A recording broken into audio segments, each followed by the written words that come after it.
Halo guys, masih di IC Channel 22. Kali ini saya akan mengupas tentang beberapa klub di Liga Top Eropa, di mana klub ini biasanya mereka selalu berkutat di papan tengah atau bahkan di papan bawah. Tapi kini mereka tiba-tiba bisa merangsek ke 4 besar dan bersaing dengan klub-klub papan atas di liga masing-masing. Langsung saja, siapa saja mereka? Ini dia.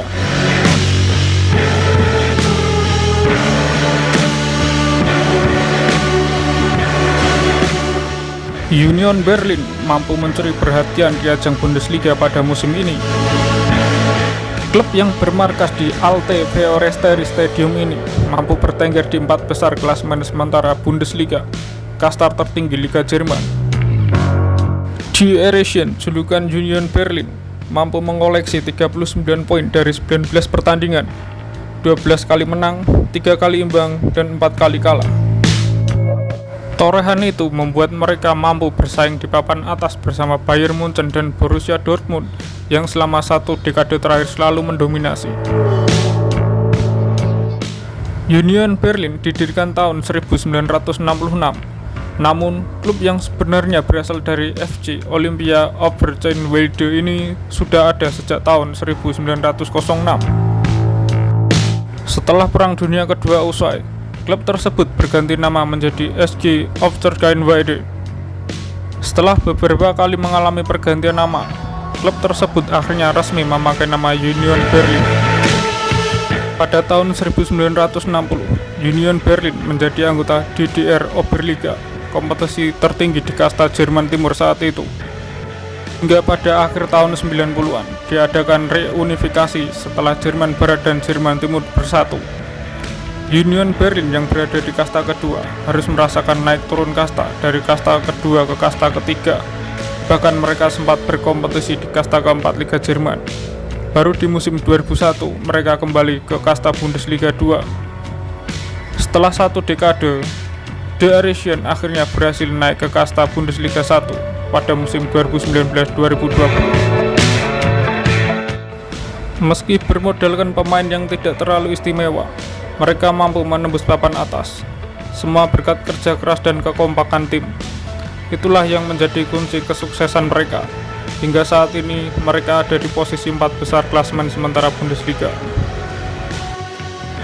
Dan yang tidak kalah penting adalah peran supporter. Supporter Union Berlin terkenal loyalitas tinggi. Mereka punya semboyan dari supporter, oleh supporter, dan untuk supporter. Mereka juga pernah melakukan donasi untuk membantu finansial klub yang sedang dalam kondisi terpuruk.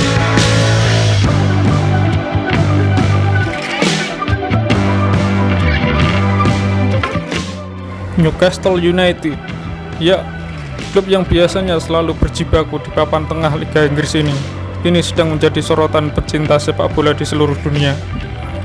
Newcastle dengan gagah bertengger di posisi 4 besar klasemen sementara Liga Inggris.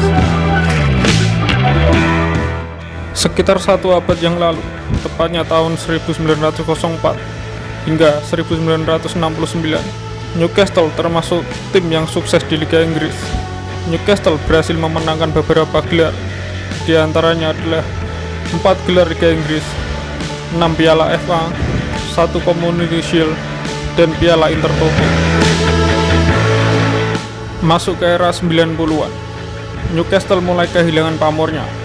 Meski diperkuat beberapa pemain hebat seperti Santiago Munez, Kevin Harris, Michael Owen, hingga sang legenda hidup sekaligus top skor panjang masa Premier League, Alan Shearer. Namun nyatanya, hal itu tak mampu membuat The Toffees julukan Newcastle mampu bersaing di papan atas Liga Premier Inggris. Di parahnya lagi, di musim 2015-2016, Newcastle harus terdegradasi ke divisi Championship, 1 kasta di bawah Liga Primer. Beruntung hanya 1 musim mereka berkompetisi di divisi Championship. Newcastle berhasil bangkit dan mereka kembali promosi ke Liga Primer Inggris musim 2016-2017. Dan kini 80% saham Newcastle United telah resmi dimiliki oleh konsorsium dana investasi publik asal Arab Saudi, PIF, yang didukung langsung oleh putra mahkota Arab Saudi Mohammed bin Salman, yang memiliki posisi terpenting kedua setelah raja. Kekayaan PIF mencapai 6,19 kuadriliun, menjadikannya yang terbesar dibanding pemilik klub Liga Primer lainnya. PIF sendiri mengucurkan dana 5,6 triliun rupiah untuk mengambil alih kepemilikan Newcastle United. Dengan dukungan dana yang melimpah, kini Newcastle United bisa belanja banyak pemain yang hebat dan berkualitas. Hasilnya pun terlihat, kini Newcastle berhasil masuk ke 4 besar klasemen sementara Liga Primer Inggris. Tentu, hal ini tak lepas dari kesuksesan mereka membeli pemain baru di bursa transfer musim lalu, seperti Kieran Trippier dari Atletico Madrid, Bruno Guimaraes dari Olympique Lyon. Selain itu, pemain yang musim lalu tampil biasa-biasa saja, kini tampil lebih moncer seperti Fabian Schär dan Miguel Almiron. Para fan Newcastle pun berharap tim kesayangannya mampu bersaing memperebutkan gelar juara Premier League setiap musimnya, hingga akhirnya bisa ikut bersaing di antara klub Eropa di ajang Liga Champions.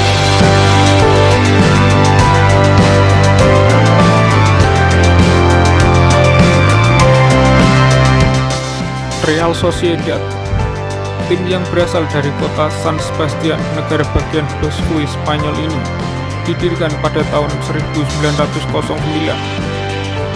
Klub yang awalnya didirikan oleh para pelajar yang telah kembali dari Britania ini menjadi klub sekota dengan Athletic Bilbao. Semenjak didirikan, tak banyak prestasi yang mampu diraih oleh klub ini. Terhitung, mereka hanya mampu mengoleksi 2 gelar La Liga dan 2 gelar Copa del Rey. Tapi di balik itu, Real Sociedad mampu menelurkan beberapa pemain-pemain hebat dan berkualitas, seperti Xabi Alonso, Antoine Griezmann, Dejan Kovacic, dan juga Nihat Kavin.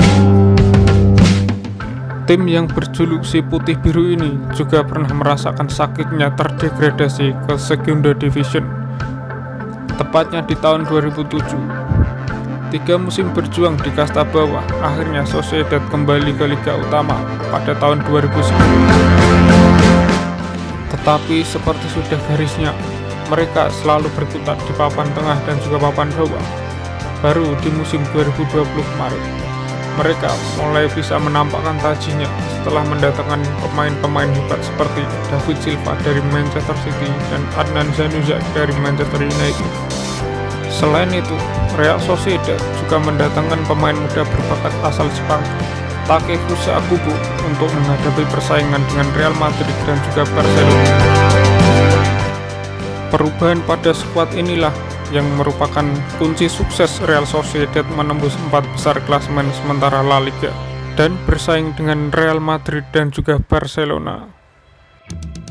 Tak masalah bagi mereka bila tak juara di akhir musim. Bagi mereka, bisa finish di 4 besar dan berpeluang tampil di Liga Champions sudah menjadi catatan yang luar biasa bagi tim yang bermarkas di Stadion Anoeta ini.